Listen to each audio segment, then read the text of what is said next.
Muito boa tarde a todos.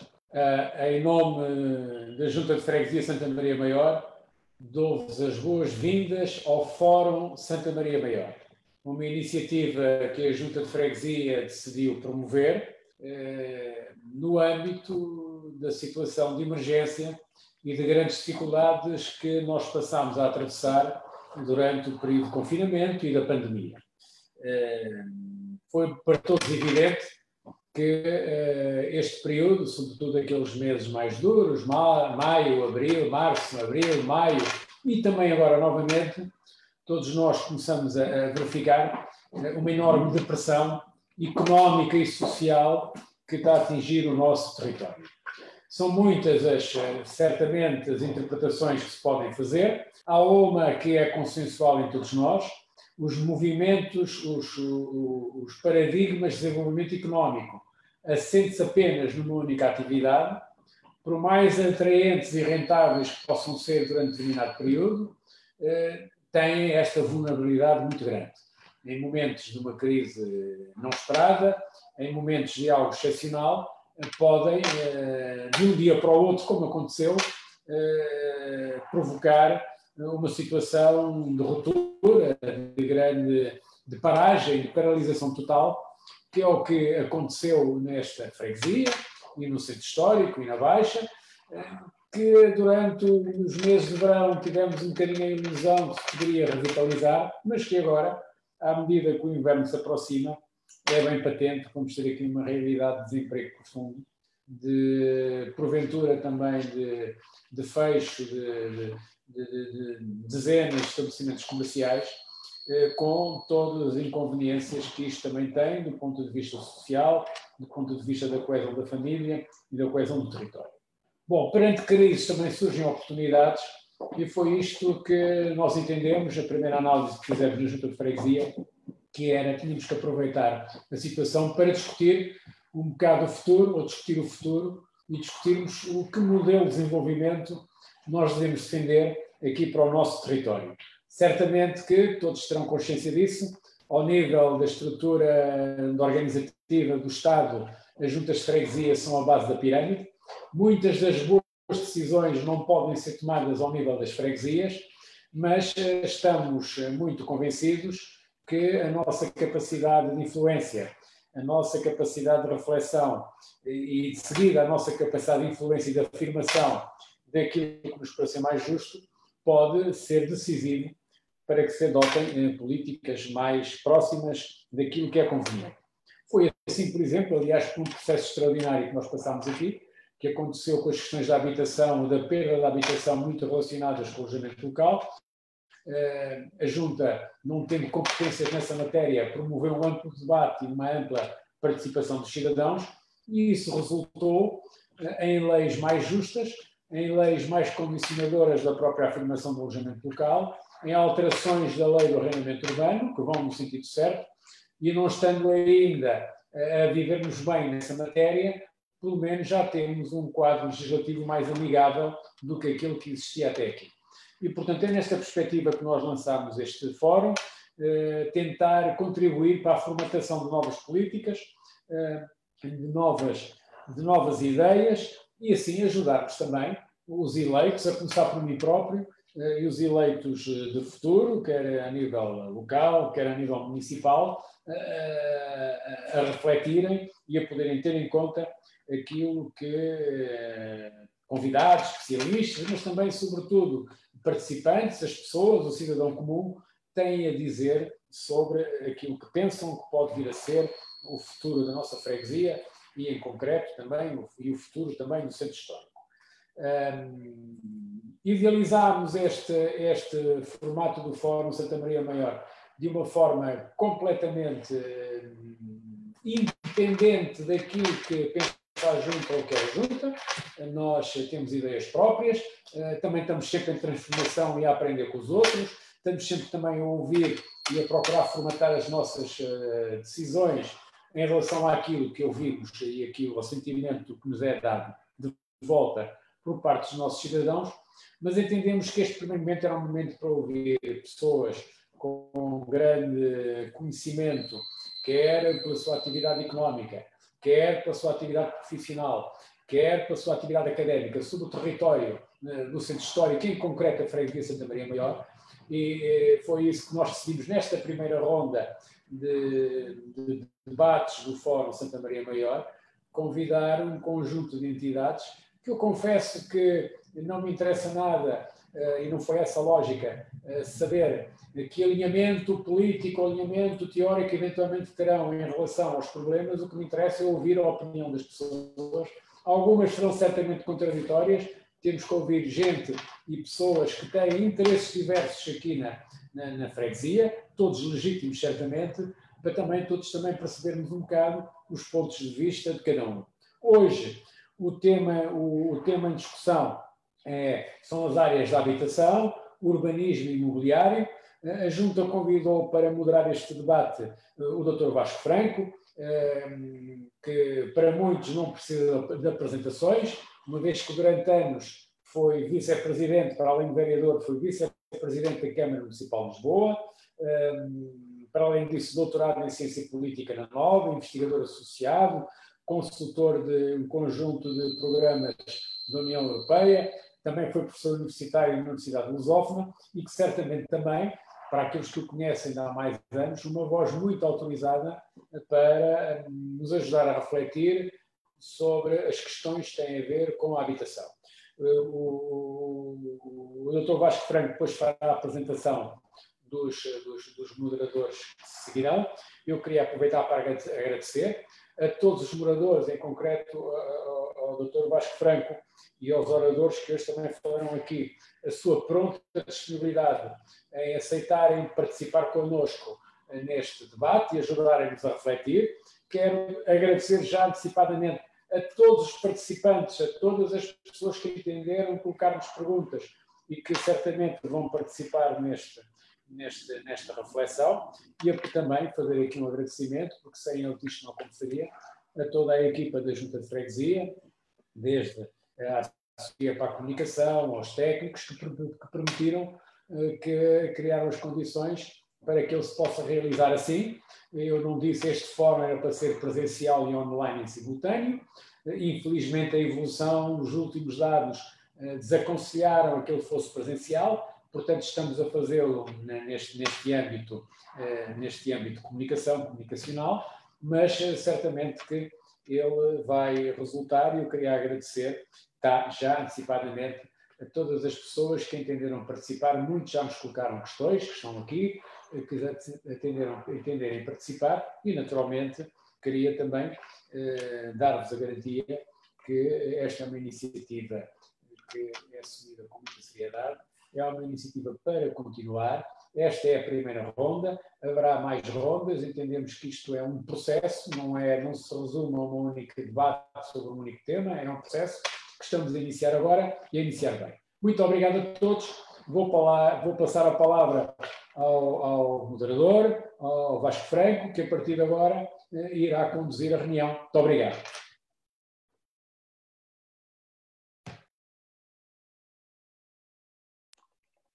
Muito obrigado, Miguel Coelho.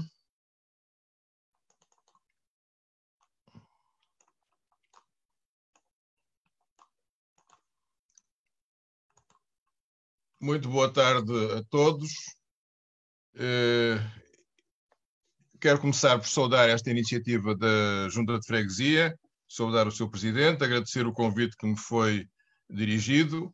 Como já foi referido, o nosso tema hoje será a habitação, o urbanismo e o imobiliário. Eu introduzirei as questões sobre a habitação. Para vos falar do urbanismo, o arquiteto Bruno Soares, um especialista conceituado, com quem tive o prazer de colaborar durante a elaboração do Plano Estratégico de Lisboa e do Plano Diretor Municipal, quando era Presidente da Câmara, o Dr. Jorge Sampaio. Para nos falar do imobiliário, temos o Dr. Pascal Gonçalves, um gestor de um grupo imobiliário muito importante, Libertas, com empreendimentos significativos em Lisboa e noutros pontos do país, de grande qualidade e com investimentos muito expressivos. A nossa sessão deverá terminar às 20 horas. Cada orador fará uma apresentação de 15 minutos e os participantes das plataformas em direto poderão colocar questões não ultrapassando 3 minutos por intervenção. Por uma questão de equilíbrio, os gestores do webinar desligarão o microfone ao fim dos 3 minutos.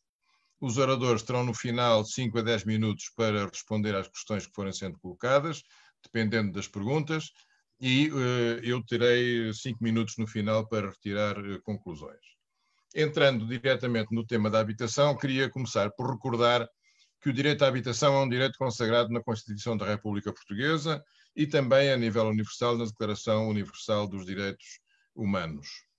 Segundo dados do Eurostat, muito recentes, o custo da habitação na União Europeia aumentou em média 25% nos últimos 5 anos, ao contrário do que tinha acontecido nos 10 anos anteriores, onde tinha havido uma estabilidade e até mesmo alguma descida pontual. Em Portugal, a situação foi ainda pior, porque o aumento dos custos da habitação ultrapassou os 40% entre 2010 e 2020, enquanto o aumento dos rendimentos das famílias cresceu cerca de metade dessa proporção. Isto conduz-nos a um paradigma, enfim, um paradigma que eu tenho apresentado noutras oportunidades, em qualquer país e em alguns, e no nosso muito especialmente, existe sempre um segmento da população que não tem acesso ao mercado de habitação. Não tem de todo e, portanto, a resposta a este segmento tem que ser uma resposta oferecida pelo Estado. Depois há um outro segmento que tem um acesso com alguma dificuldade e muitas vezes com excesso de encargos. Há uma percentagem grande de famílias portuguesas que consomem com a habitação, com os custos da habitação, cerca de 40% ou mais do rendimento familiar. E depois há um segmento que tem acesso ao mercado. Quando acontece o que aconteceu nos últimos 5 anos, em que o custo da habitação duplica o aumento do rendimento familiar, nós verificamos um crescimento grande destas franjas que não têm acesso à habitação. E a questão que se coloca é como é que vivem estas pessoas. Bom, sabemos que vivem em barracas ainda, vivem em casas degradadas, vivem em quartos ou partes de casa. Há pessoas que passam a vida inteira nestas circunstâncias, em sobreocupação, especialmente os jovens, em casa dos pais ou casa dos avós, vão para a periferia, quando não conseguem casa nas cidades, têm que se deslocar para zonas periféricas e no extremo vivem na rua ou em abrigos temporários. Em 2018 foi feito um levantamento nacional que deu este resultado, cerca de 26 mil famílias com graves carências habitacionais em 187 municípios. Esta situação vai se agravar naturalmente por causa da crise económica que a pandemia desencadeou. Eu defendo há muito tempo que é preciso manter políticas públicas permanentes e robustas para enfrentar os problemas da habitação. Não como tem acontecido nas últimas décadas, em que os governos têm flutuado nas suas opções em matéria de políticas de habitação. Umas vezes dedicam alguns investimentos significativos no Orçamento de Estado para esta área, mas depois, logo a seguir, quando é preciso cortar, a habitação é um dos segmentos que é sacrificado logo no início. É preciso estabelecer uma visão estratégica em relação aos públicos-alvo, definir objetivos e dialogar com os parceiros, autarquias, movimento cooperativo, setor social, iniciativa privada, e integrar essas políticas com as políticas sociais, ambientais, ordenamento do território, de requalificação urbana e reabilitação dos centros históricos. Procuramos fazer isso em Lisboa durante os mandatos de Jorge Sampaio e João Soares, na década de 90, encarando as necessidades de habitação no seu conjunto e procurando resposta para os vários segmentos. Para os jovens e famílias da classe média-baixa, a promoção cooperativa, criamos o programa Apple Jovem, fizemos parcerias com privados para desenvolvimento de programas de habitação com custos mais baixos do que os habituais no mercado e prosseguimos também a reabilitação de edifícios antigos. Para as famílias sem barracas e para as pessoas sem abrigo, foi feito o realojamento e criados abrigos temporários. Foi um objetivo muito ambicioso, um desafio muito grande, e eu falo nele porque aquilo que se coloca nos próximos anos, de acordo com o que tem sido anunciado, é um desafio com alguma semelhança com este, como veremos adiante. A execução deste programa foi, quanto ao realojamento, foi integral, não foi preciso construir tantos, construímos pouco mais de 16 mil fogos, mas acabamos com as barracas todas. Com as cooperativas cumprimos integralmente o programa de 3.500 fogos, o Epul Jovem também. O que falhou mais foi a promoção privada, que não chegou aos 20% daquilo que estava preconizado. Por outro lado, foi criada uma empresa de gestão do Parque Habitacional Municipal de Lisboa, em 1995, a Gevalis, e isto porque nos pareceu muito importante dedicar particular atenção à gestão deste grande parque que estava a ser construído, de maneira a assegurar uma descentralização descentralizada, próxima e participativa, e garantir que isto ia ser feito com eficácia. Atualmente, a Câmara Municipal de Lisboa voltou a eleger a habitação como uma prioridade, tem vários programas atualmente em curso, desde programas de apoio ao arrendamento, agora de uma forma muito dinâmica, este programa de renda acessível, também novos empreendimentos de habitação social, nomeadamente no bairro Pato Cruz e no bairro da Boa Vista, e o Governo tem alocado também, ultimamente, nos últimos anos, recursos significativos para a habitação. Estabeleceu um programa que corresponde àquilo que eu defendia, de uma visão integrada desta matéria. Foi aprovado em 2018 o programa Nova Geração de Políticas de Habitação, com um conjunto já de programas específicos para a sua concretização. O objetivo estabelecido nesse documento de 2018 é retirar Portugal da cauda da Europa quanto à percentagem de habitação social no conjunto da habitação disponível no país. Atualmente isso ronda os 2% apenas, e o objetivo é passar para o grupo dos 5% a 10%, que é um objetivo muito ambicioso, porque implicará mais do que duplicar, certamente mais do que duplicar, o parque atualmente existente. Este objetivo, estabelecido em 2018, acaba por ter uma ajuda inesperada da União Europeia, com este plano de recuperação e resiliência decidido após a crise económica, o início da crise económica decorrente da pandemia. Pela primeira vez, a União Europeia decidiu apoiar com fundos comunitários o setor da habitação. Tinha-se recusado sempre a fazer isso. E está previsto, para responder àquelas necessidades do levantamento de 2018, um investimento de 1.251 milhões de euros, depois para uma bolsa de alojamento temporário e urgente que se destina a pessoas deslocadas, nomeadamente refugiados, pessoas vítimas de violência doméstica, também membros das forças de segurança deslocados em serviço, 186 milhões de euros, e por fim 196 milhões para reforço dos programas habitacionais nas regiões autónomas. O período de execução deste programa é de 2021 a 2026. Entrando na parte final da minha apresentação, queria deixar-vos algumas reflexões, sugestões, preocupações. A primeira era dar a minha opinião sobre a questão do apoio ao arrendamento. Penso que estes vários programas que têm sido criados de apoio ao arrendamento são importantes, devem continuar, mas devem ser acompanhados de uma forma muito atenta, porque eles dependem muito da adesão dos proprietários dos imóveis e a verdade é que o mais recente, o programa de arrendamento acessível, está a ter uma adesão muito fraca.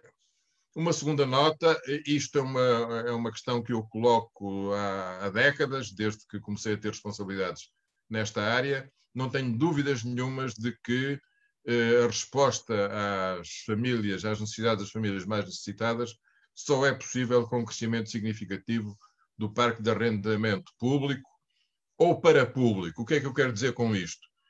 Em Portugal falharam até agora experiências de entrega ao setor associativo, ao setor cooperativo e nunca se fez, penso eu, com o setor privado, da construção e gestão de habitação social, de arrendamento social. Em França é essa a modalidade mais em vigor e não sei porque cá não conseguiremos também introduzir experiências dessa natureza. Os projetos de financiamento devem contemplar e contemplam a aquisição de imóveis existentes, fala-se em 735 mil fogos vagos, mas aqui eu chamo a atenção para o facto das verbas disponíveis poderem ser muito curtas para esta opção e, portanto, há que ter alguma maleabilidade em relação à disponibilidade de verbas para cada um dos programas, porque esta podia ser uma das vias para nós conseguirmos cumprir os prazos estabelecidos com a União Europeia. Em relação a Lisboa, para além dos programas de que já falei atrás e que me parecem que devem prosseguir com um dinamismo acrescido, creio que é importante a Câmara manter uma política de aquisição e reabilitação de edifícios habitados por residentes originais, entre aspas, dos bairros do centro histórico. Penso que só um parque municipal importante nestes bairros permitirá impedir a expulsão, mais tarde ou mais cedo, destas populações e, com essa expulsão, descaracterizar completamente os bairros. Uma chamada de atenção para a necessidade de criar modelos de gestão adequados, e por isso falei há pouco nas EVALIs, para estes parques que estão a ser construídos noutros municípios, porque é fundamental uma boa gestão. Penso que era importante também estabelecer parcerias com as universidades e os centros de investigação para avaliar a evolução dos programas, a resposta às expectativas das pessoas e até explorar novas soluções residenciais, como para pessoas sem abrigo, idosos com algumas necessidades de apoio, jovens à procura da primeira habitação, na linha do que fizemos quando criamos o Epul Jovem. E, por fim, algumas preocupações. Penso que a programação dos grandes investimentos com fundos comunitários é irrealista, e falo por experiência de 12 anos a construir vários milhares de habitações. A burocracia associada à contratação pública continua a ser um problema grave.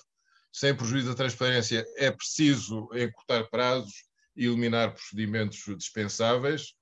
E, por fim, esta grande preocupação que pode existir um risco muito sério de não se conseguir executar a totalidade dos fundos comunitários que implicam investimentos de 272 milhões de euros por ano.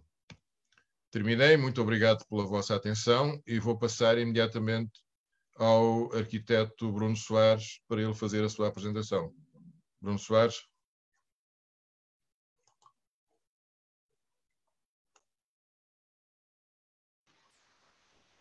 Boa tarde a todos. Agradeço também à Junta de Freguesia, ao Dr. Miguel Coelho, este convite e esta possibilidade de participação sobre um tema que também me é muito caro, que é o Centro Histórico de Lisboa.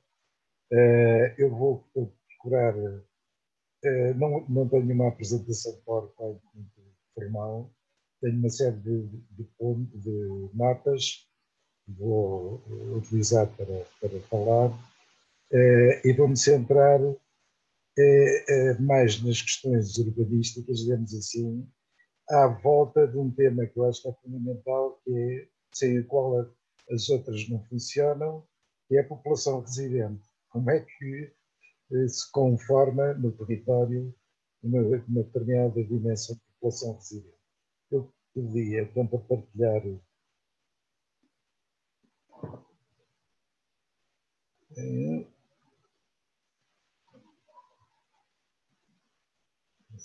isto.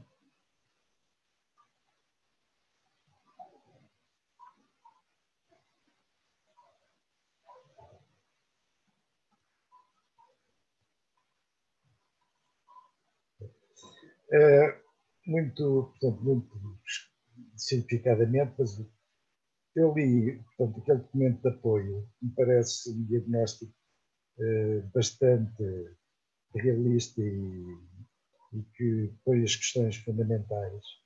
E esse documento suscitou-me, sobretudo, duas questões relacionadas, portanto, com o centro histórico, partindo de uma constatação, é que há mais de 4 décadas que Lisboa perde população com grande impacto no centro histórico e a Baixa perdeu centralidade progressivamente. Também são dois acontecimentos que merecem atenção e que eu acho que são preocupantes. Portanto, duas interrogações: como recuperar a população ao centro histórico e como reforçar a centralidade do centro histórico de Lisboa. Isto é bastante redutor, mas eu penso que são duas questões que nos interessam e que importa discutir, e eu vou dizer o que penso completamente à vontade, sabendo que tudo isto tem contradições e problemas complicados para resolver. De qualquer maneira, já arrebatando por uma opinião, eu acho que a administração pública, os poderes públicos, dos seus vários níveis, devem procurar orientar estas novas dinâmicas, que são uma realidade, que estão instaladas, e gerir particularmente os ritmos de mudança. Algumas experiências que eu tenho tido, mais complicado que perspectivar soluções, definir exatamente resultados, é conseguir orientar as dinâmicas instaladas e gerir os ritmos de mudança, porque têm de ser acompanhados por uma série de processos e de questões que estão também em jogo. Bom, eu começaria aqui com a questão da perda de população. E recordo que isto tem um percurso que o Vasco Franco também conhece muito bem, vocês com certeza também, mas porque nos confrontámos, de facto, com situações destas, que foi Lisboa estar a perder sucessivamente população, e houve um momento, que foi a altura também do plano estratégico de Lisboa, que o Vasco Franco já referiu, em que uma das preocupações, que eu acho que continua presente e continua a manter-se hoje, é recuperar a população de Lisboa. E recuperar também juventude, população jovem para Lisboa. Este percurso que eu contei aqui, começando em 1960, porque foi o pico que atingiu a população de Lisboa, de cerca de 800 mil habitantes, a que seguiu depois um período dos anos 60, em que Lisboa começa a perder população. E, na minha opinião, perde população porque é o momento do desenvolvimento e da expansão da conformação da área metropolitana, com o aparecimento de muitas áreas habitacionais e de emprego fora da capital, portanto, fora de Lisboa.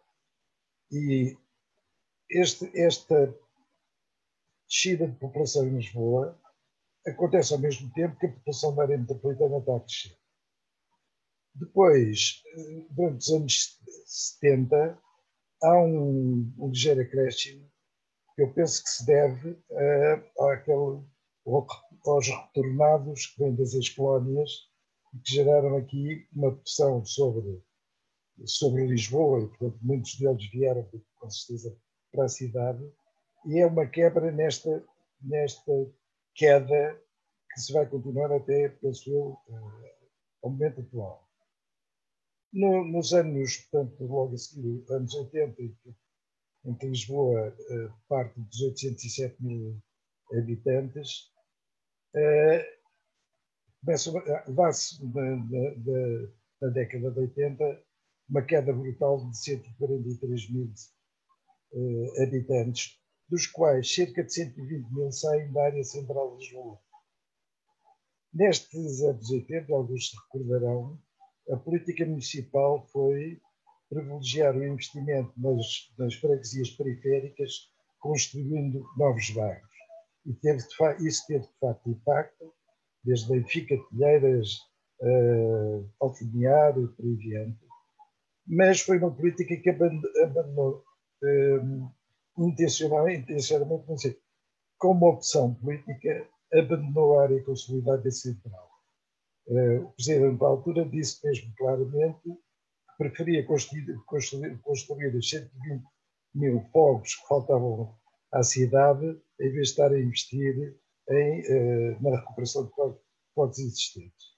Eu acho que isto teve um grande impacto neste momento em Lisboa, não terá sido a causa desta quebra de população brutal, mas, de facto, gerou neste período um grande desequilíbrio interno, pois no princípio dos anos 90 se vai apanhar com uma área central muito decadente, muitos prédios degradados, muitos prédios vazios e, portanto, resultado dessa saída de cerca de 120.000 habitantes foi, de facto, muito, muito forte.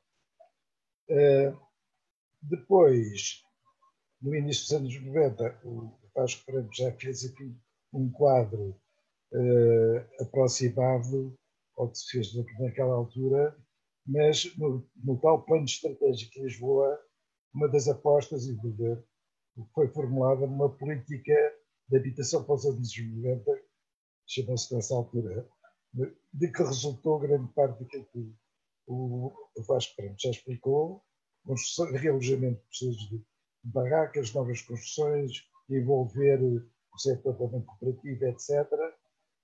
Mas Lisboa continua a perder população.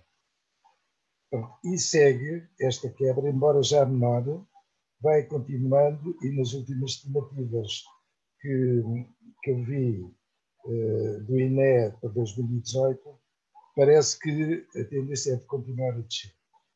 Isto é preocupante porque, de facto, é não só uma quebra de população global para a cidade, mas ela afeta de maneiras diferentes as várias zonas da cidade, nomeadamente o centro histórico. O que eu aqui gostava de acentuar é que estes processos de recessão e de quebra de população são muito difíceis de inverter. Isto passa-se nas cidades portuguesas em geral, as pessoas saem do centro para as periferias, é muito difícil recuperar população normalmente para as áreas centrais que vão perdendo, mas eu pus aqui como referência, não sei se vê aqui o rato, eu pus aqui que nestes 30 anos Lisboa perdeu cerca de 185.000 habitantes. Isto é para comparar com um caso que eu acho que é relevante, que é o caso de Amsterdão, que é uma cidade que em 1960 tinha 850.000 habitantes, perdeu nestes 30 anos 200.000 habitantes. Mas nos anos 75, 78, perceberam a quebra que se estava a dar e criaram uma série de políticas de habitação fortíssimas. Começou ao nível do governo e depois se desenvolveu ao nível da Câmara Municipal de Amsterdão.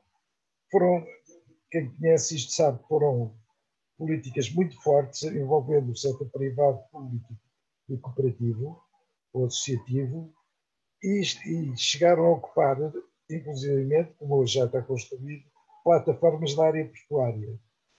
Apesar de terem estas políticas articuladas e muito fortes, nos 25 anos seguintes recuperaram 90.000 habitantes. Não chega à metade daquilo que tinham perdido nos 30 anos anteriores. Portanto, eu queria aqui só acentuar é que não se pode tratar de uma forma ligeira e voluntarista esta inversão da perda de população. Tem de ter políticas muito fortes, muito objetivas, envolvendo todos os recursos e meios possíveis, e é uma recuperação normalmente lenta. Bom, eu penso que isto... desculpem, eu acho que isto interessa, ou pelo menos acho que é importante para perceber as dinâmicas e os processos de intervir numa área central e histórica como a de Lisboa, que, de facto, como dizia há bocado o Vasco Franco, e estou completamente de acordo, ou há políticas muito fortes e com uma implementação muito segura e continuada, ou então os efeitos andam para trás e tal. Outro aspecto que me parece que é ter em atenção é o seguinte: na área metropolitana de Lisboa, e eu tenho de utilizar estes dados do INE de 2005-2011, mas mostram de qualquer maneira o seguinte: a população da área metropolitana estabilizou ou cresce pouco, mas as dinâmicas internas são muito fortes. Quer dizer, como se vê por estes números, naqueles 5 anos, mais de um quarto da população da área metropolitana mudou de residência, andou de um lado para o outro. Isto é que leva também aos resultados que a estatística nos mostra, que há concelhos e áreas e freguesias que perdem população e outras que ganham. Ou seja, as que ganham à custa das outras que estão a perder. E, portanto, este fenómeno é estranhíssimo, estranho, quer dizer, mas é um facto. A área central de Lisboa começou a perder população cedo, neste período. Depois, as periféricas dos anos 80 ganharam.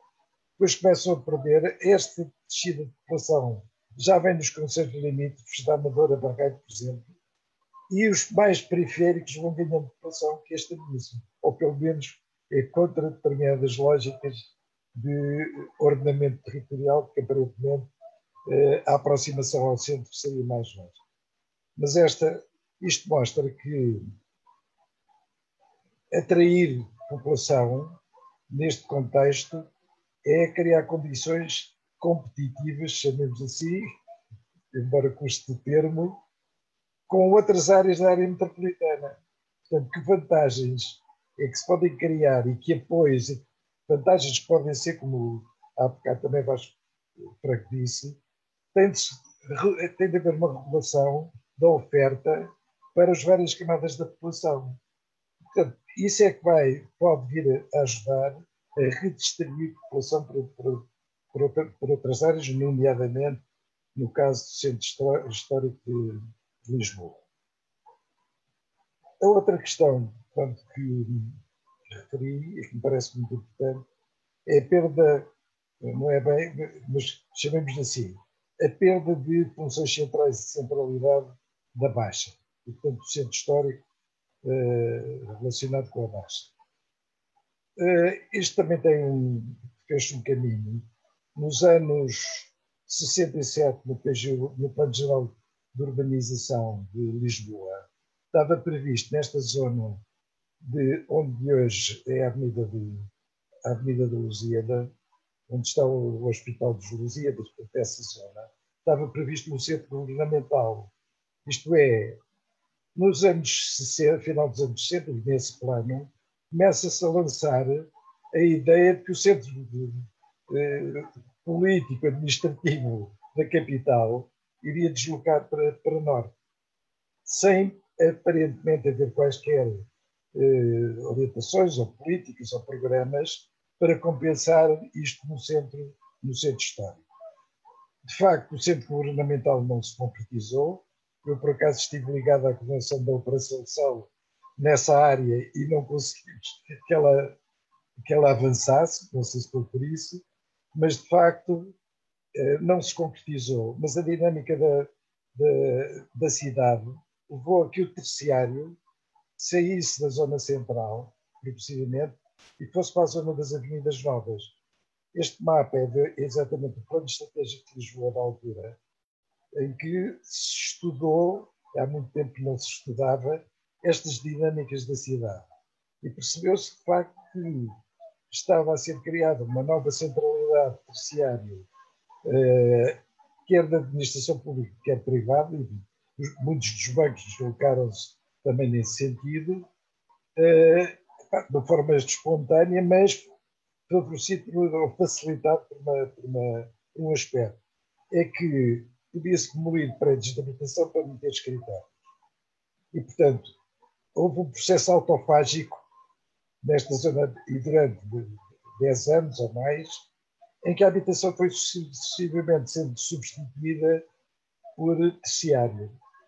Essa foi uma das medidas que no plano estratégico de Lisboa e depois no plano diretor foi travar essa substituição da habitação nas avenidas novas por terciário. Portanto, é natural que a centrifugação de funções centrais da Baixa desse como resultado a sucessiva decadência daquela área. Portanto, o esvaziamento de população chegou a limites de praticamente não haver população residente na Baixa, mas também um esvaziamento de... 3 minutos, Bruno. Desculpe, sim. Portanto, rematando, pelo visto, eu acho que na sequência disto houve uma machadada na área central, que foi o incêndio do Chiado, e depois, embora isto seja uma opinião minha, o desenvolvimento do Parque das Nações também contribuiu para uma centrifugação da área central, de algumas funções que ali estavam, empresas e etc., sem ter havido uma política de reequilíbrio focada, portanto, no centro histórico e na Baixa. Para rematar, portanto, eu diria aqui, o meu resumo seria este. Nós estamos Lisboa e o centro histórico está a apanhar, portanto, entraram estas novas, eu digo, inesperadas dinâmicas urbanas, eu digo inesperadas exatamente como nos anos 90. Uma das grandes preocupações da Câmara era a decadência da área central da Baixa até parte da Avenida da Liberdade, que estava completamente desqualificada e onde era muito difícil, foi muito difícil introduzir mecanismos, programas que alterassem essa situação. Estas inesperadas, exatamente, apanhámos de repente, para mim foi quase que inesperado, o choque do turismo a dar uma volta à área central. Portanto, resumidamente, penso que a reverter a perda de população e uma população ainda por cima envelhecida não vai ser pelo crescimento natural da população, isto vai implicar a atração de novos residentes com todas as suas consequências. O turismo tem-se afirmado e tem tido um papel relevante nos ganhos não é, desculpem a acessibilidade, é de centralidade, para o bem ou para o mal, mas de facto há uma série de funções e de atenção que foi dada agora à área central por via do turismo. E, portanto,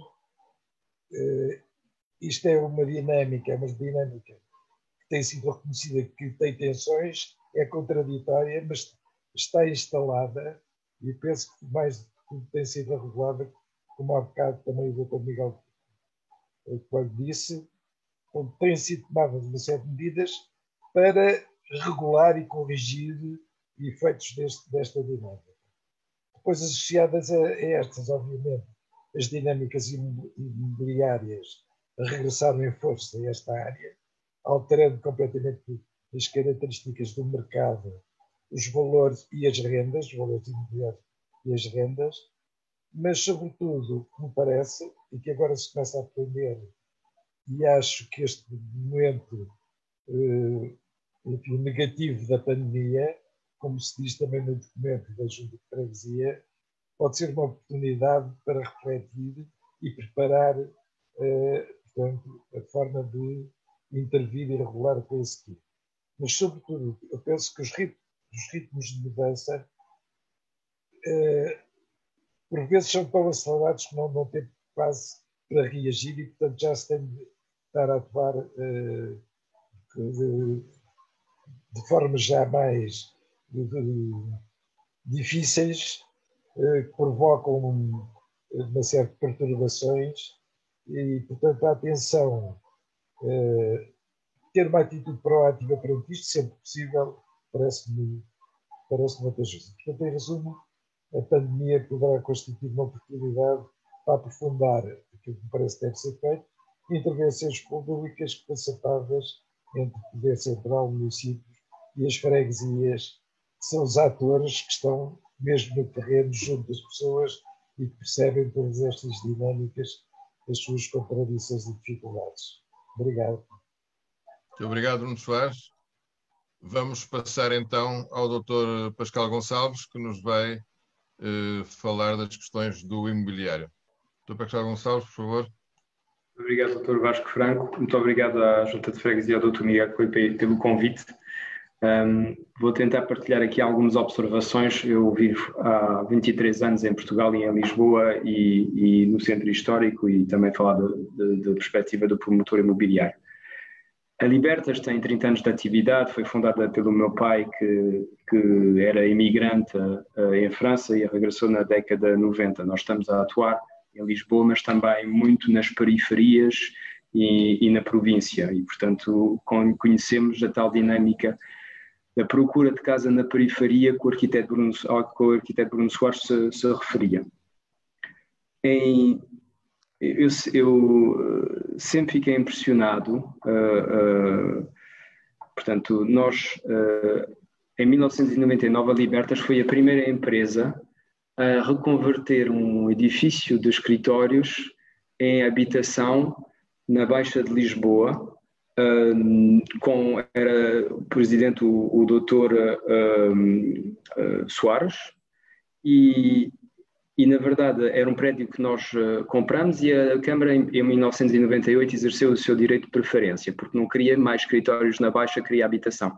Como justamente queríamos fazer habitação, fomos falar com o doutor Soares e dissemos, então fizemos um protocolo em que nos comprometíamos a fazer habitação, e o prédio foi inaugurado em 2000, ou 99 ou 2000. Portanto, era na esquina, estava lá o Café Nanini, naquela rua Nova do Almada, na parte de baixo, esquina com a Rua da Conceição. Quem é que comprou aqueles T1s que lá fizemos? Divorciados, pessoas que viviam na província, queriam um pied-à-terre em Lisboa, então pessoas que queriam uma primeira habitação.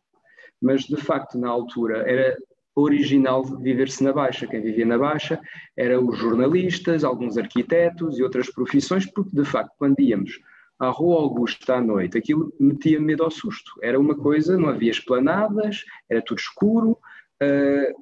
Não é que houvesse marginalidade, mas realmente não era uma coisa propícia para se viver. Pelo que surpreendeu-me que os meus amigos que viviam em Telheiras ou nas Avindas Novas nunca iam à Baixa ou nunca iam à Alfama, menos uma vez por ano, nos Santos Populares. Portanto, havia um divórcio entre a parte do centro histórico e os próprios moradores de Lisboa, naquelas freguesias das Avindas Novas, nomeadamente, ou de Benfica, ou de Alvalade. Portanto, depois houve os armazéns do Chiado que inauguraram, isso trouxe algum dinamismo ao Chiado, e pouco a pouco até houve alguns projetos habitacionais, nomeadamente do Cisagueira e outros, que passaram a fixar nova população no Chiado. Mas de facto, quando eu ia à mesa de votos na freguesia de São Nicolau, a média etária das pessoas que lá iam votar era seguramente acima dos 60 anos ou mais, e portanto essas pessoas, estávamos nos anos 2000, estas pessoas naturalmente, muitas delas morreram, o que faz com que, e não houve aquela renovação populacional. Veio a crise e houve aquela lei da reabilitação que favorecer, com o IVA e algumas vantagens em sede de IMT, a reabilitação urbana, e na altura quando isso veio, eu achei uma ótima ideia, porque de facto tinha-se investido muito na Expo e em outras zonas semi-periféricas, e não se tinha investido no centro de Lisboa, mas pensei, agora que não há dinheiro para nada, como é que vamos reabilitar isto? E depois, o que é que veio trazer, digamos, dinamismo a isto? Para além dos incentivos fiscais, foi aqueles incentivos extraordinários que foram os Golden Visas e o regime fiscal dos residentes não habituais. E também o alojamento local, que permitiu, digamos, transformar apartamentos em unidades turísticas. E isto foi um grande acelerador da transformação da Baixa, que estava a cair aos pedaços, e de facto reabilitaram-se dezenas e dezenas de prédios na Baixa, no centro histórico, graças a este regime. Isso com dinheiro vindo de fora. Portanto, sem isso não teria sido possível esta renovação. Obviamente, foi talvez demasiado brutal. Em 2015 ainda, na Associação Comercial de Lisboa, havia um debate em que eles diziam, pronto, está-se a reabilitar o centro histórico, mas como desenvolver as zonas esquecidas? E eles davam o exemplo das Chabregas e da Moraria, que na altura, em 2015, eram vistas como zonas esquecidas. Nós tínhamos acabado na Libertas, em associação com a Stone e a Building Capital, de comprar na Moraria um conjunto de edifícios que queríamos transformar e reabilitar. E quando eu ouvi isso pensei, bem, isto realmente vai ser difícil, se calhar aquela zona não é assim tão boa.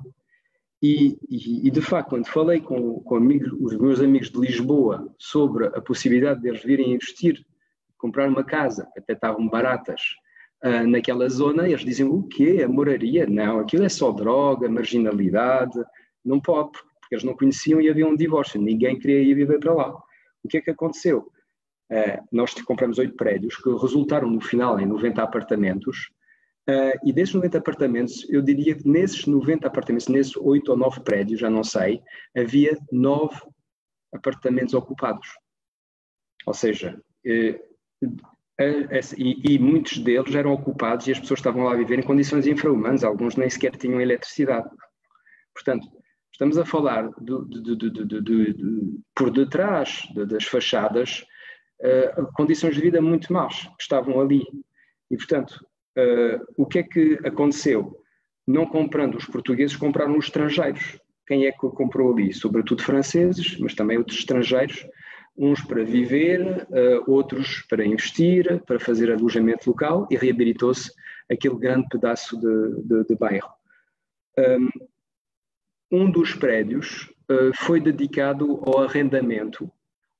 Isso foi até uma iniciativa do Geoffroy Moreno da Stone, que decidimos, de facto, sabendo, para fixar a população, 14 apartamentos foram arrendados 30% abaixo do valor do mercado que nos davam as mediadoras, mas foi a jovens portugueses, e houve acho que mais de 200 candidaturas, e a seleção foi feita com base no mérito que tinham as profissões dessas pessoas para a cidade e também pelo envolvimento associativo e outros conceitos e outros critérios. E, de facto, quando se faz uma oferta de habitação a custo razoável, há procura, e muita procura. Não é que ninguém queira viver no centro, é que não há oferta. Portanto, isto é um ponto importante ao qual poderemos regressar a seguir. Mas, na verdade, graças ao investimento estrangeiro, partes da zona histórica que estavam a cair de podre foram renovadas. E o dinheiro estrangeiro está investido nos imóveis e cá fica. E o que nós temos são prédios renovados. Esses prédios, muitos deles foram dedicados ao turismo. Depois veio a limitação ao alojamento local, e bem, aconteceu em Lisboa, aconteceu em Londres e em Paris, porque em Paris, por exemplo, nós estamos a falar do fenómeno de Lisboa, em Paris houve 100 mil camas hoteleiras criadas entre 1920 e 2015, mais ou menos. E em 5 anos, com o Airbnb, houve 100 mil camas criadas também. Duplicou-se a oferta que tinha demorado 1 século a criar, porque aquilo é um acelerador muito grande com as coisas da internet e a força do turismo. E, de facto, há que moderar os fluxos, porque senão isto é avassalador e desnatura qualquer centro histórico. Portanto, agora, com isto do Covid e a baixa do turismo, seguramente existe proprietários que estão a passar do alojamento local para arrendamento de longa duração. E está a haver cada vez mais oferta de arrendamento a baixos custos, na zona histórica. Mas isso é possível porque os apartamentos estão renovados. Porque há 10 anos isto não seria possível, porque não haveria nada a oferecer. Portanto, é para aqui sublinhar a importância que as políticas públicas que permitiram a renovação de parte do parque urbano das zonas históricas tiveram, porque os prédios estão renovados e cá ficarão. A questão é o que vamos fazer com eles. O turismo voltará. Seguramente, parte significativa desses apartamentos voltará ao alojamento local, mas outra parte poderá não voltar. E acho que nós deveríamos criar, já existem, mas reforçar incentivos fiscais, provavelmente, ao arrendamento de longa duração, para poder fixar as populações. Mas para fixar as populações é preciso, não só isso, é preciso ter comércio de proximidade e serviços, é preciso ter naturalmente estruturas educativas para as crianças, enfim, tudo o que nós sabemos que é necessário para um certo conforto de vida, já para não falar da questão do estacionamento, mas que é talvez menos importante do que era há 10 anos atrás até. Uma coisa, uma sugestão, porque eu acho que, independentemente da importância crucial que tem a política de investimento pública, que está a ser levada a cabo para fazer prédios em rendas acessíveis, que é muito importante e vem da Europa para isso, eu acho que nós não devíamos deixar de contar com a iniciativa privada, e nomeadamente o capital estrangeiro, porque nós aqui somos um país com pouco capital e também não queremos endividar outra vez muito os bancos, porque senão é o sistema todo está outra vez em risco. Uma ideia que queria aqui eventualmente submeter era, quando se fala aqui do fim dos vistos Gold em Lisboa, Porto ou no litoral, talvez fosse útil manter um regime desses, mas para quem dedicasse o imóvel a arrendamento de longa duração, dentro de uma determinada bitola de valores de arrendamento que até estão definidos por freguesia. Normalmente nós temos essas, porque na verdade o investidor em Golden Visa não procura necessariamente a mesma rentabilidade que o investidor português procura, porque ele procura também uma espécie de porto de abrigo, uma possibilidade de vir viver para Portugal e para a Europa, porque ele vem muitas vezes de um país em que a situação política e a situação económica é mais perigosa e esta gente que ganhou algum dinheiro está disponível para investir, mesmo com um rendimento baixíssimo, para poder vir viver em Portugal, caso as coisas não lhe corram bem, ou para os filhos pode-se vir viver e estudar, na Europa. Portanto, não era de admirar que facilmente eles se contentassem com uma rentabilidade tipo 2%, que lhe paga o IMI, a IMI e mais qualquer coisa, e para ter o visto, e isso permitiria, com o dinheiro de fora, ir ao encontro de uma política pública que é conseguir casas para as pessoas com rendimento médio e médio-baixo. Portanto, e isto acho que poderia ser complementar às políticas públicas que estão a ser levadas a cabo. Eu não me vou alongar mais, estou disponível para o debate a seguir e para dar a perspectiva do promotor imobiliário nestes debates. Muito obrigado, Pascal. Nós temos já algumas perguntas apresentadas, dirigidas ao painel. Eu vou enunciar aquelas que já me chegaram e fico a aguardar que das pessoas que podem intervir em direto apareçam a indicação de quem está a gerir o webinar da disponibilidade dessas pessoas. Há aqui uma pergunta, portanto, o que está combinado é que os oradores, o Bruno, o Pascal, também eu, no final dediquemos uns minutos a responder às perguntas. As perguntas que já foram colocadas, há uma pergunta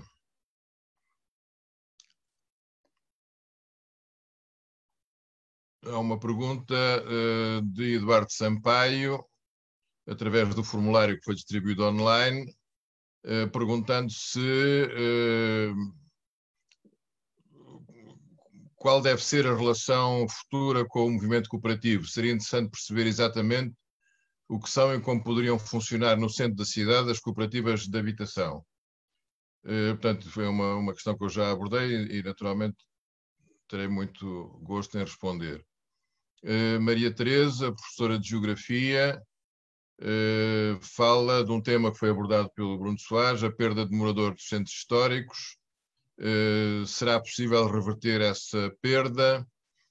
Haverá formas de atrair novos moradores? O que é preciso fazer para que isso aconteça, para que as pessoas possam voltar a morar no centro histórico? Depois outra pergunta, Irene Jorge, se os concursos de rendas acessíveis deviam conceder prioridade às pessoas que já viveram nos bairros históricos e permitir que regressem a esses bairros. Seria legal fazer um concurso nessas condições? O João Pires fala de um tema, para isto foi bem distribuído, fala de um tema que foi abordado agora pelo Pascal, que é a questão dos vistos gold. Se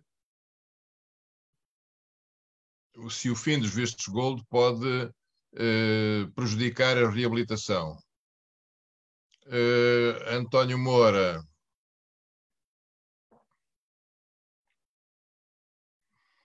fala-nos da lei do arrendamento. Tanto que a Baixa começou a mudar quando a Troika obrigou a mudar a lei do arrendamento e deu liberdade aos proprietários para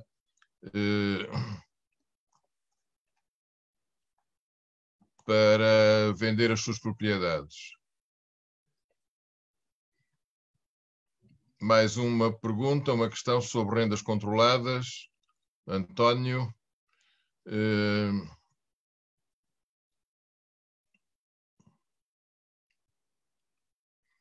Que associa isto à oferta, também uma questão colocada pelo Pascal, a oferta de serviços e comércio que ajudem a atrair as pessoas para viver no centro. Portanto, de momento são estas as perguntas que temos. Não sei se há alguma intervenção em direto. Alguém sabe dizer se há alguma intervenção em direto? Doutor Vasco, não temos até agora a intervenção.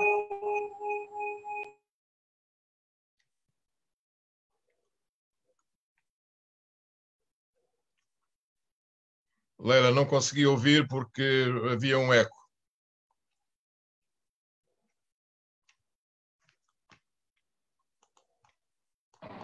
Peço desculpas, estou com problema no microfone, vou falar por aqui. Até agora, dos participantes do Zoom, não temos pedidos de participação. Bom, então vamos começar a responder a estas perguntas. Eu sugeria, talvez, que começasse o Pascal. Houve aqui algumas questões que tocam temas que ele referiu, nomeadamente a questão dos vistos gold, também dos serviços, da oferta de serviços na zona histórica. Pascal. Amanhã vou fazer análises.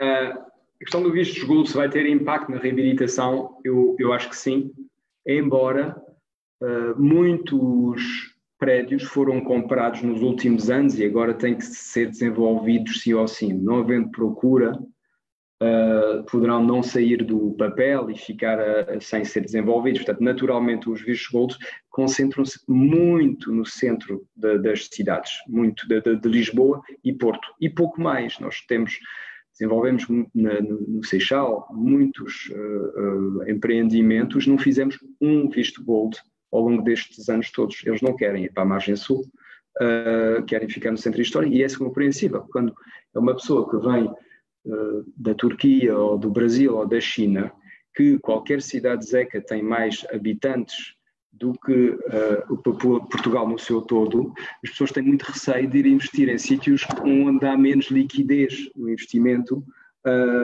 como outras cidades secundárias. Por isso, eu acho que se os vistos se concentrarem só no interior, eu tenho muitas dúvidas que aquilo funcione. Veremos, mas tenho muitas dúvidas que aquilo funcione. Portanto, naturalmente vai ter impacto.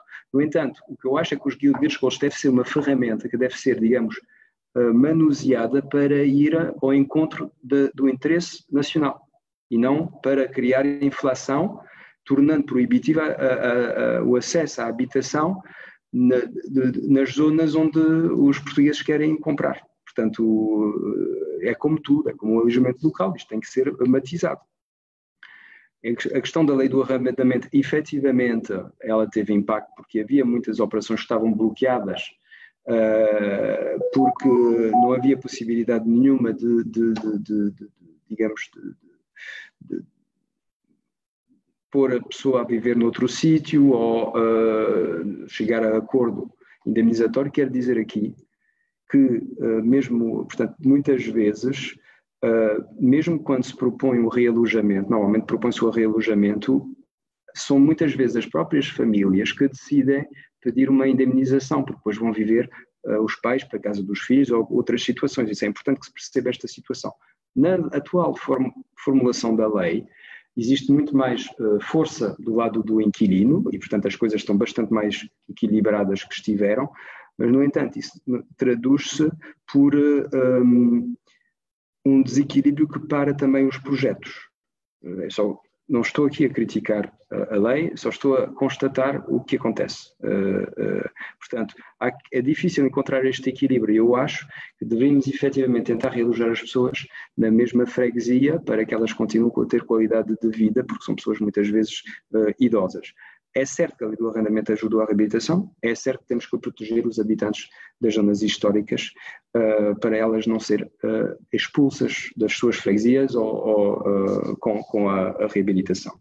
Em relação à oferta de serviços, ela não se faz por decreto, portanto, comércio de proximidade só existe se há população para consumir. Estava outro dia na freguesia, portanto, na moraria, na inauguração de um equipamento social e de facto os comerciantes estavam-se a queixar muito que agora com o abaixamento do turismo já não há quem consuma e não há possibilidade porque mora lá pouca gente, portanto isto é uma pescadinha de rabo na boca, sem fixar populações não há comércio local, sem comércio local e sem oferta de serviços é difícil também que as pessoas tenham qualidade de vida. Ok, obrigado, Pascal. Já alguém que queira falar em direto ou não?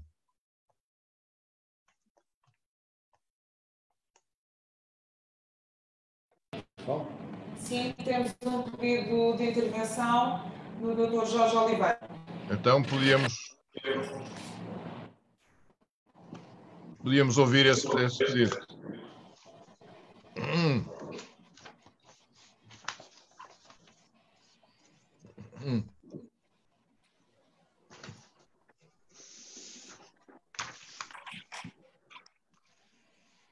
Sim. Sim. Estou a ouvir-me? Estamos a ouvir, não estamos a ver, mas estamos a ouvir. Antes de mais, permitam-me que os cumprimente a todos e que saúde esta iniciativa da Junta de Freguesia e do Dr. Miguel Coelho. Aproveitando muito rapidamente os 180 segundos que disponho, gostaria de perguntar, em primeira instância, ao meu estimado amigo arquiteto Bruno Soares, se acha que efetivamente nós precisamos atribuir pessoas para Santa Maria Maior. E em vez disso, se não continuamos a expulsá-las. Porque na minha perspectiva, infelizmente, as pessoas só vão morar para a periferia quando não têm condições para continuar a morar no centro da cidade, sobretudo em cidades onde a rede de transportes tem um nível de qualidade que nós sabemos e os serviços continuam e os empregos continuam a existir nos sítios onde referiu. A segunda questão tem a ver com o facto de nós estarmos ou não a efetivamente impedir a conversão de edifícios de habitação em serviços. Porque aquilo que se passou, na minha perspectiva, naturalmente, em Santa Maria Maior nos últimos anos, é que edifícios de habitação foram convertidos em edifícios de serviço, embora continuassem a ser habitação.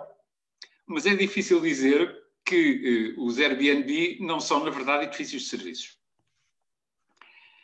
A terceira questão, muito especialmente para todos os painéis, é que tendo presente que, como o Dr. Pascal Gonçalves disse muito bem, os investidores funcionam de um modo racional, económico e socialmente racional, é inviável nós pensarmos que é com pequenas operações, enfim, e o último exemplo que tivemos na Baixa foi o da EPUL de Martim Muniz, já lá vão quase 5 anos, não é? Mas que tem enorme sucesso, porque, na minha perspectiva, se houver oferta de habitação com um mínimo de qualidade a um preço que as pessoas possam pagar, efetivamente elas aderem, e aderem de modo muito entusiástico. Infelizmente, aquilo que parece que constatamos é que a única classe que consegue aceder à habitação com alguma qualidade na Baixa, particularmente, é, de facto, a classe com mais dinheiro e que pode, seja com vistos gold ou enfim, por qualquer outro mecanismo, conseguir pagar os preços que os investidores naturalmente conseguem obter e estão no seu direito de tentar obter preços o mais atraentes possíveis. Portanto, estamos todos de acordo, penso eu, em que são necessárias, como o arquiteto disse muito bem, políticas fortes de habitação. A minha pergunta é: que políticas fortes são essas que nos permitam, no médio e longo prazo, garantir que o Dr. Miguel Coelho, nos últimos 2 anos, conseguiu, felizmente, que os habitantes históricos dos bairros históricos não fossem expulsos. Mas não foram eles, são os filhos. Enfim, portanto, não há renovação interna, digamos assim. A questão é que políticas é que nós temos que pedir ao Governo de modo a garantir que há, na Baixa, oferta de habitação de qualidade a preços acessíveis para os cidadãos nacionais da classe média e em escala suficiente para que, efetivamente, haja uma reabitação, se quiserem, do centro de Lisboa. Muito obrigado.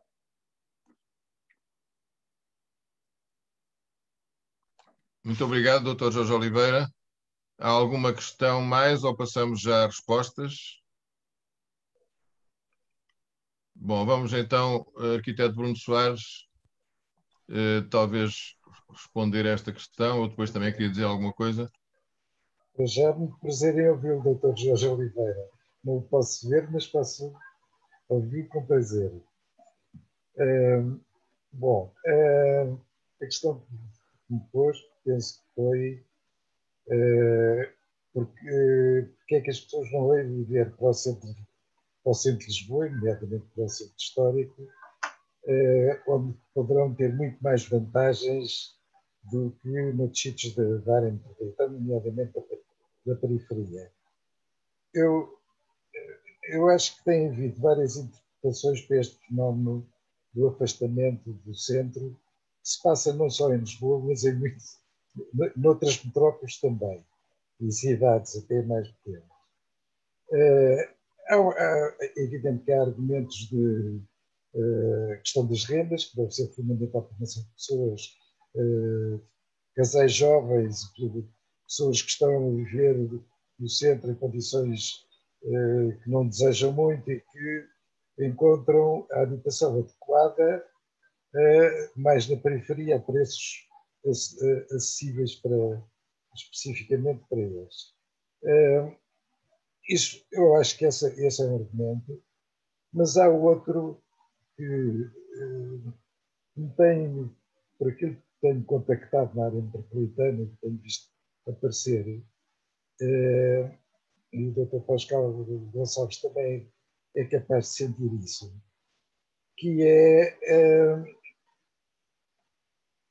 aparecerem outros padrões urbanísticos e habitacionais que são diferentes daqueles que as pessoas encontram a esses preços ou a determinados preços em Lisboa. Não é só a renda, é uma pessoa poder encontrar no Seixal, por exemplo, ou em Almada, ou um tipo de habitação e soluções até urbanísticas que vão mais ao encontro das suas expectativas e modos de vida e às vezes até com os ciclos de vida, não é? Porque é de facto estranho, não é só sair da área central do centro histórico de Lisboa, é sair de Lisboa, sair da Amadora, sair do Barreiro e ir se afastando mais. E até que ponto, isto que há pouco tempo, também numa reunião de reflexão sobre o momento atual, se perguntava quais serão os efeitos da pandemia nestes padrões que as pessoas agora procuram de habitação e urbanísticos. Porque é conhecido, parece que eu conheço alguns casos, de pessoas que estão a procurar sair das zonas residenciais mais densas para zonas quase no campo ou zonas de outro tipo, com espaços mais abertos e, portanto, também afastarem-se de zonas densas, urbanisticamente densas. Portanto, há aqui vários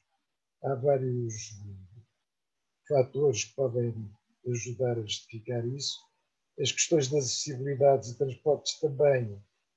É curioso que muitas vezes não é nas zonas de maior acessibilidade de transportes que as pessoas se localizam. Por outro lado, há uma coisa curiosa que é no ordenamento do território. Muitos desses pontos de maior acessibilidade de transportes não são privilegiados pelas políticas territoriais e pelas orientações do ordenamento do território.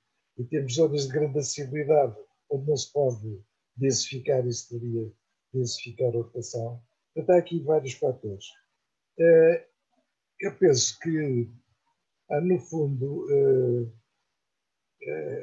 a população presente na área metropolitana de Lisboa tem muitos padrões e muitos padrões de vida que estão relacionados depois com as áreas residenciais e as opções onde se localizam, muitas vezes dependentes da fase do seu ciclo de vida, com filhos, sem filhos, etc. E por isso não é despeciando aqueles números que há bocado mostrei, como parte da população da área metropolitana em 5 anos muda de habitação, muda de residência. E, portanto, eu tenho a impressão que pode haver procura para tudo. A gente começa a achar que vive bem no centro. Eu conheço várias pessoas que fizeram opções dessas de ir mesmo para a Alfama e por aí. E, portanto, eu pensei que há que criar as condições para essas áreas serem atrativas e partir, como no caso do centro histórico e destes bairros históricos, a partir da sua realidade. Partir não é idealizar situações que não existem. Então, temos de partir da realidade de cada área destas e ver as dificuldades que têm, os problemas que têm, trazer a população nova, tem os problemas das incompatibilidades às vezes com os locais. Portanto, há uma série de ajustamentos que têm de ser feitos. Eu não sei até que ponto, por exemplo, a área, o centro histórico de Lisboa, estas áreas de Lisboa, não deviam ter uma espécie de task force para estar atento a problemas e procurar discutir soluções que eu acho que não estão na manga de ninguém, não se podem utilizar de chapa. Eu dou-vos um exemplo que passei aqui há uns 5 anos, ou 4 ou 5 anos, um trabalho que estava a fazer por uma área aqui do centro histórico, em que, pronto, uma área tinha prédios degradados, tinha muita habitação de voluta, e no trabalho de campo, eu comecei a ver com os meus parceiros de trabalho, uma reabilitação aqui, outra reabilitação acolá, uma obra não sei onde. Enquanto pedimos à Câmara informação sobre isso, eles não faziam a mínima ideia do que estava a passar. Era o surgimento do alojamento local. A partir daí, fomos pela internet, pelo Airbnb, começar a registar mais ou menos onde é que estavam a passar. Fizemos isso passado um ano e tinha mais que duplicado essas situações.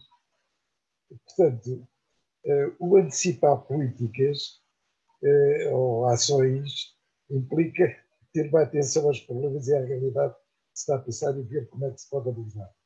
Quanto às políticas fortes... Bruno, há pessoas para falar. Portanto... Então, desculpa. Ok.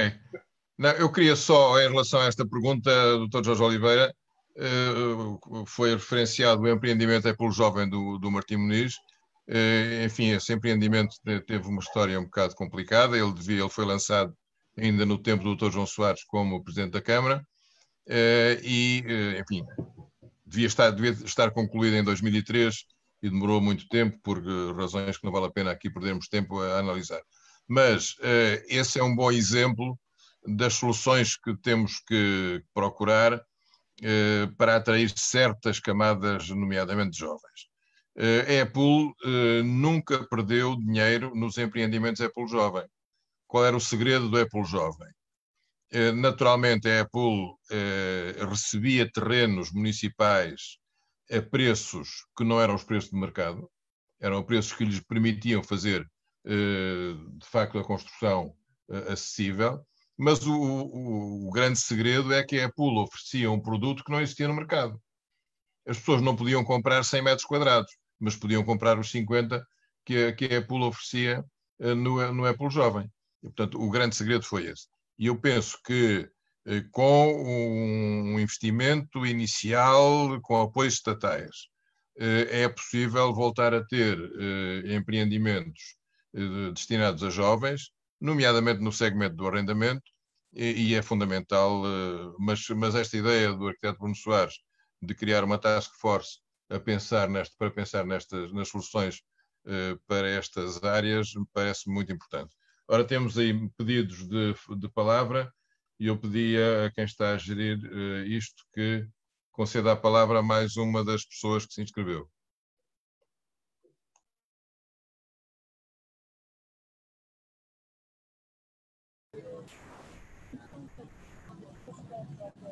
António Moura.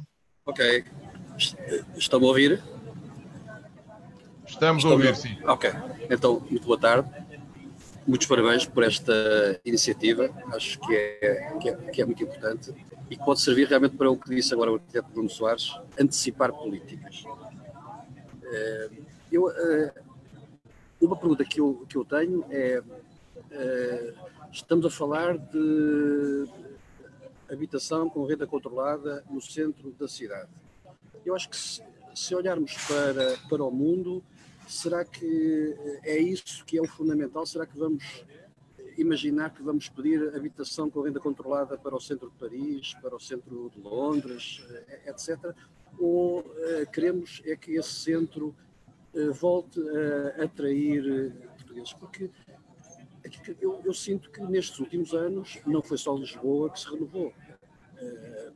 Pelo país fora, vemos que todas as cidades, de repente, passaram todas a ter uma outra vida e as pessoas passaram a não ser todas obrigadas a ir viver para as periferias e começaram a gostar de vir viver para as cidades. Lisboa, o caso concreto de Lisboa, eu vejo que Lisboa se recuperou em toda a Lisboa, só com aquela diferença que eu trabalho no centro de Lisboa há 40 anos, na Baixa de Lisboa.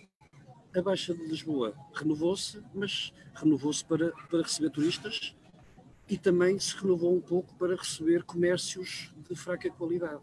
Ora, a minha questão é, em termos de antecipar políticas, será que não precisamos de criar uma visão para o que é que queremos para a Baixa de Lisboa?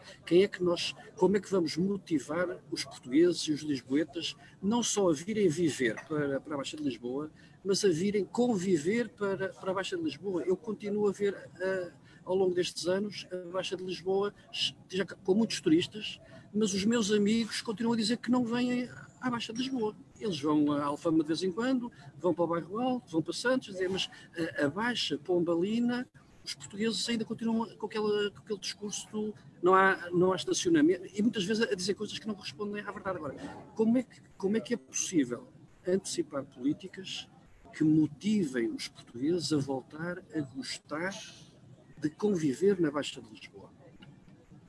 Muito obrigado. Bom, nós vamos avançar para a modalidade que tínhamos previsto, que é deixar as respostas para depois, mas penso que estas são questões que o Pascal poderia talvez depois responder, tomar nota para responder a estas questões no final. Temos uma nova intervenção, José Carvalheira, 3 minutos no máximo, se faz favor.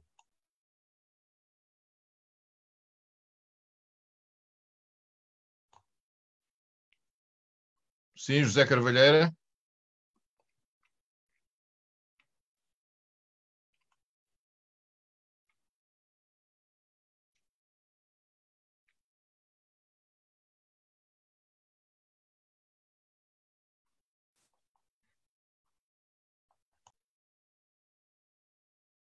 José Carvalheira, pode ligar o microfone e colocar a sua questão.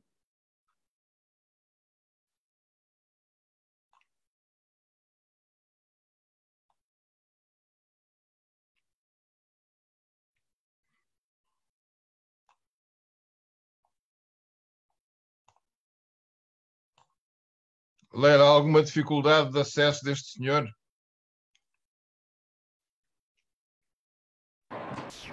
Da nossa parte não há qualquer questão técnica, julgo que tem a ver com a ligação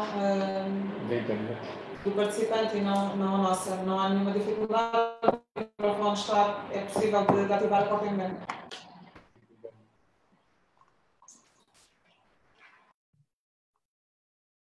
José Carvalheira, pode intervir.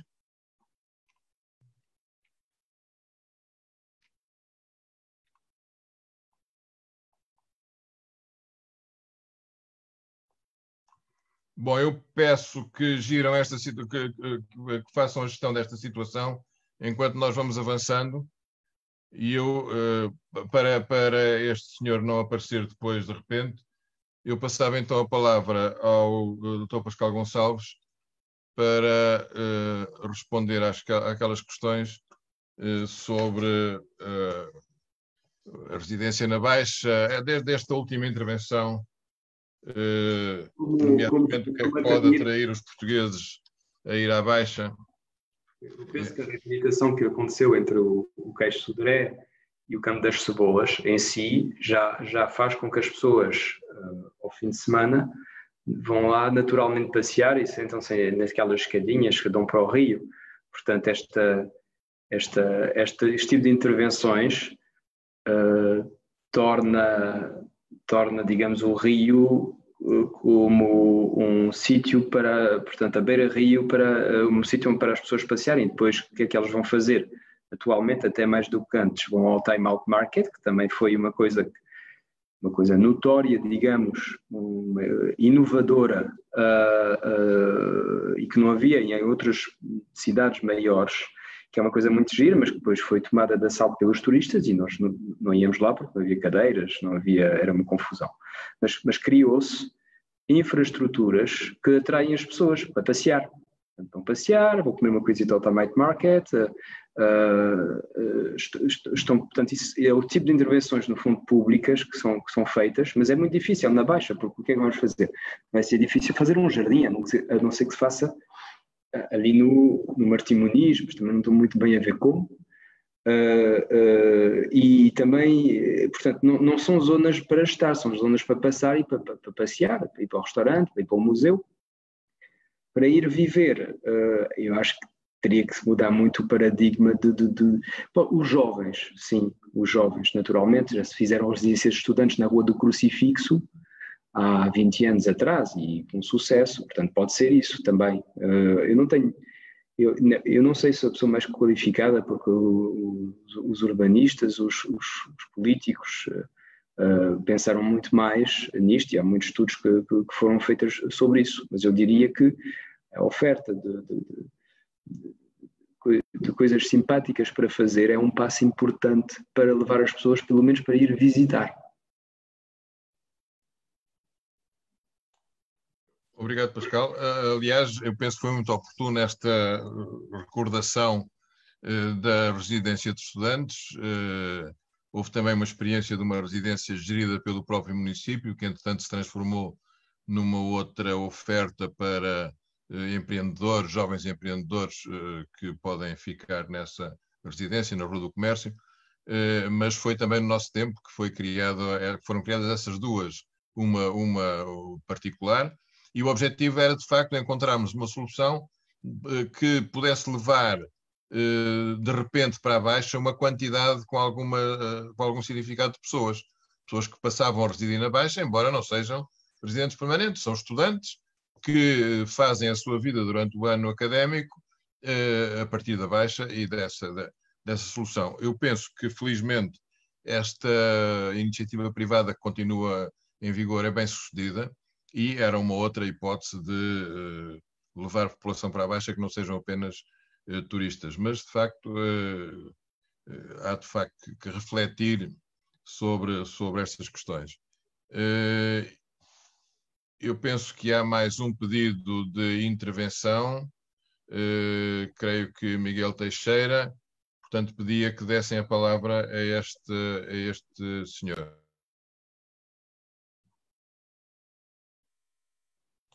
Já está, pode ligar o microfone e colocar a sua questão, Miguel Teixeira.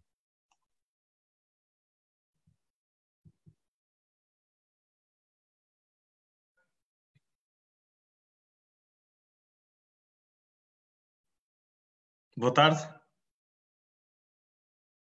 Boa tarde, pode falar. Boa tarde a todos e parabéns pela iniciativa, principalmente por ter aqui várias vertentes do mercado imobiliário. E conseguem-me ouvir? Sim, estamos a ouvir perfeitamente. Conseguem-me pode ouvir? Falar. Perfeitamente. Pode falar, Miguel.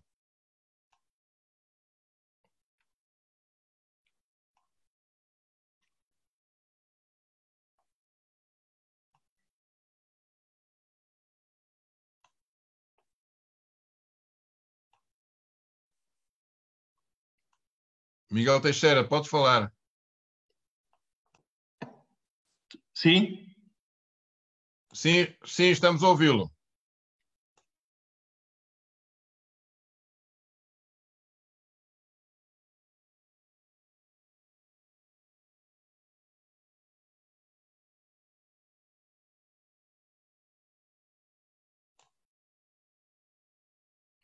Temos aqui com alguns problemas com a comunicação.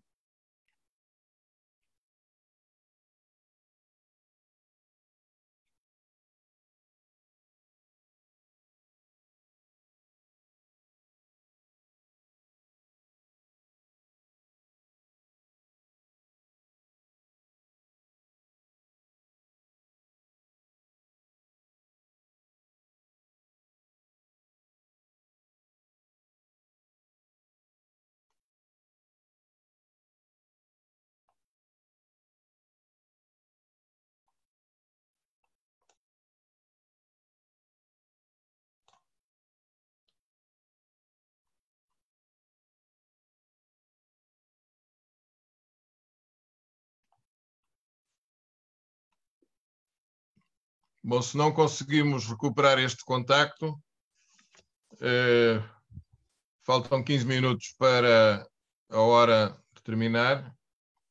Não há mais pedidos de intervenção e, portanto, podíamos fazer a ronda final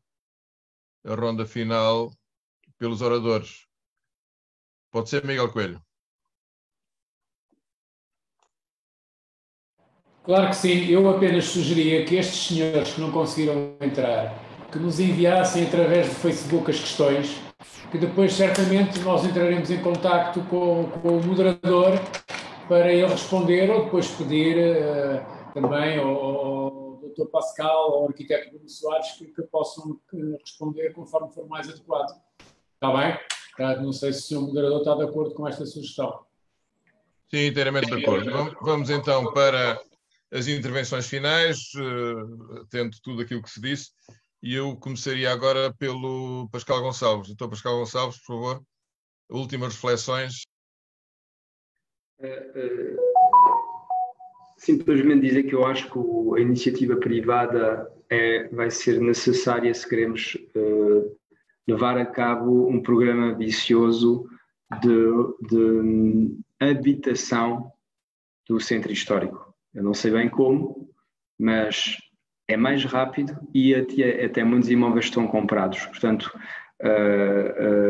é difícil encontrar esse equilíbrio, mas eu acho que os promotores imobiliários são parte da equação e queria, por exemplo, dar o exemplo em França, em Paris. Eu conheço muito bem um antigo vereador do urbanismo, um dos antigos vereadores do urbanismo, e eles tinham, por exemplo, a política que acho que a Helena Roseta chegou a propor, que era haver 20% de habitação, digamos, a custos acessíveis em cada programa de habitação nova no centro de Paris, mas que tinha que ter, em termos estéticos da fachada, exatamente as mesmas características para não ser discriminatório. E a Anne Hidalgo, para garantir uma mescla, põe, digamos, residências acessíveis e até empreendimentos sociais nos melhores bairros de Paris, para os filhos destes imigrantes, normalmente, poderem ir à mesma escola que os meninos do 16e arrondissement. Portanto, ainda não estamos neste patamar em Lisboa, porque neste momento Paris tem uma densidade populacional enorme. O problema de Lisboa é que não tem gente, portanto não estamos, agora é povoar, mas é povoar de forma homogénea, se possível. E eu acho que podem contar com os investidores estrangeiros que viveram esse tipo de políticas nos seus países para ter sensibilidade para entender estes objetivos do país e da cidade. Muito obrigado, Pascal Gonçalves, obrigado pela participação também. Foi um prazer conhecê-lo. Obrigado. Bruno Soares, últimas reflexões. 5 minutos. Eu talvez então, entrasse num campo que é o seguinte, não é o meu, mas que me parece que é importante. Alguém falou, penso que foi o António Moura, em antecipar as políticas para abordar os problemas que onde vive. Eu acho que uma questão importante é que as políticas sejam encontradas nas diretivas que vêm de cima para baixo, mas também daquilo que a gente retira e pode mandar de baixo para cima. Isto quer dizer, eu acho que o Centro Histórico de Lisboa não é igual ao do Porto, se calhar as freguesias do Centro Histórico não são todas iguais, e eu acho que temos de partir da realidade e conhecer bem a realidade e as dinâmicas que estão para saber por que pontas devemos pegar e onde é que devemos tocar para reorientar tendências, controlar situações ou ter mecanismos para controlar situações. E acho que nestas políticas pesadas ou não pesadas, os recursos são todos necessários. A intervenção dos promotores privados é fundamental. Eu acho que a conjugação de todos esses recursos é fundamental. Públicos, privados, associativos, o que se conseguir ter. Acho que a liderança destes processos deve ser pública e da autarquia. E às vezes isso é que é difícil. E para as autarquias poderem atuar, tem de estar muito junto do terreno. Da importância das freguesias e da reflexão que se deve fazer também a partir do terreno de baixo para cima. Isto porque penso que não é em cima das dificuldades e à última da hora que depois damos as soluções. Portanto, antecipar, eu acho que sim, mas é construir as políticas e as ações e a maneira de pegar nos problemas permitem ir pegando e orientando as dinâmicas que já estão instaladas. Também não podemos ultrapassá-las, temos é de ver as dinâmicas que têm de ser incentivadas e apoiadas e aquelas que têm de ser contidas e reguladas. Portanto, eu acho que há aqui um jogo e que é muito difícil, nestes casos, a partir de dizer, por exemplo, como é que se recupera a população para o centro histórico e para a cidadania maior. Então, há aqui um trabalho, eu penso que a fazer, que não pode ficar a flutuar nas ideias vagas e medidas de última hora para atender ao que vai surgindo. Isto não quer dizer que não é muito tem de ser feito neste sentido, como foi dito. Portanto, há ações, mas algumas já vão a reboque dos problemas. Ok, obrigado, Bruno. Soares, temos afinal, parece que ainda vai ser possível a intervenção de uma das pessoas que tentou falar há pouco. Portanto, eu pedia que fosse dada a palavra a José Carvalheira. Pode ligar o microfone.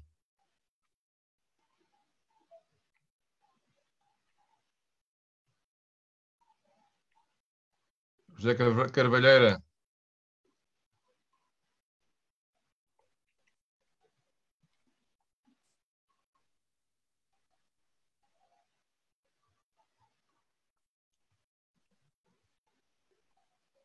Bom, parece que não é possível. Vamos então terminar. Eu queria só, antes de entrar nas conclusões, sublinhar aqui uma questão que a última intervenção do arquiteto Bruno Soares me sugeriu e também associada à última intervenção do Dr. Pascal Gonçalves.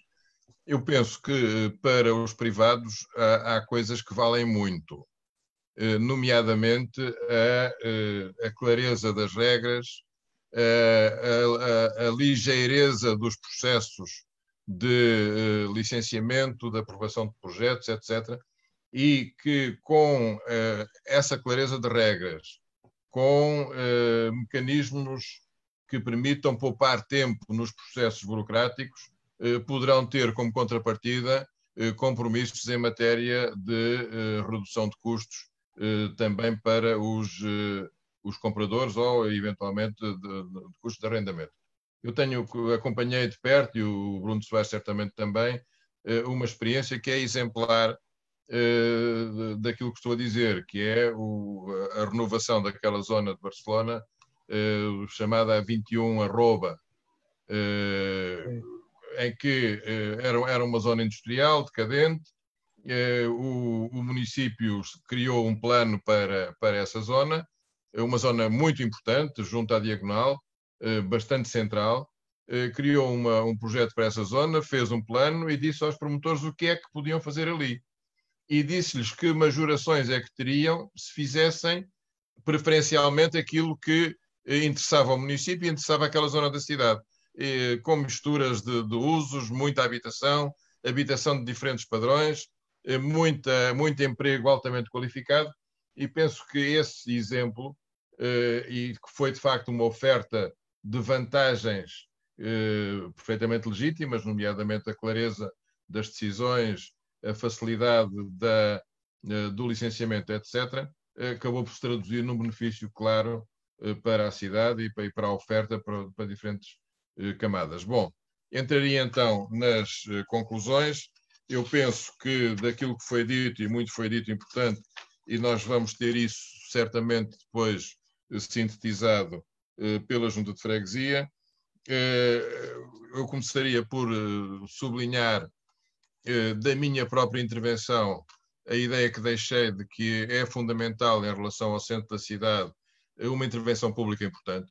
Nós só conseguiremos manter as populações tradicionais, para além de todo o apoio que se consiga na negociação com os promotores privados, se houver um investimento público importante nestas zonas para criar mais habitação que possa ser destinada às pessoas que ali residem desde há muitas décadas. Da intervenção do arquiteto Bruno Soares, penso que importa sublinhar a ideia da necessidade de concertação de políticas entre as diferentes administrações e também envolvendo diferentes parceiros que são todos importantes nestes processos. Ele falou na criação de uma task force. Eu penso que, havendo uma previsão de investimentos públicos tão grandes para os próximos anos, era importante, de facto, essa task force, era importante criar oportunidades de participação de todos os agentes que possam participar. Temos um prazo muito curto para aproveitar os dinheiros da União Europeia e isso não se faz só com os processos tradicionais da contratação pública. Eu próprio, na minha intervenção, falei dos exemplos, e dei o exemplo de França, dos HLM, dos exemplos em que há outras entidades a gerir parques habitacionais com rendas condicionadas e com arrendamento social e, portanto, chamar os diferentes parceiros é importante. Da intervenção do Dr. Pascal Gonçalves, eu penso que os exemplos que deu foram muito elucidativos e muito interessantes de como se pode, de facto, revitalizar uma zona histórica também com a intervenção, e especialmente, neste caso, com a intervenção da iniciativa privada e atraindo capitais estrangeiros. Penso que há aqui uma sugestão importante e chamo a atenção da Junta para, nas conclusões, ela poder ser incluída, que é esta ideia de as reservas, as restrições criadas aos vistos gold podem ser canalizadas para objetivos virtuosos em relação a levar pessoas para o centro histórico. Esta ideia de que as pessoas que estão dispostas a investir para obter um visto gold aceitarão um rendimento baixo porque o seu principal objetivo não é esse, o seu principal objetivo é ter a garantia de poder vir para Portugal se precisarem, dadas as suas circunstâncias individuais, e, portanto, isso poderia ser uma boa fonte de investimento para habitação de arrendamento de custos controlados ou de custos limitados nas zonas históricas.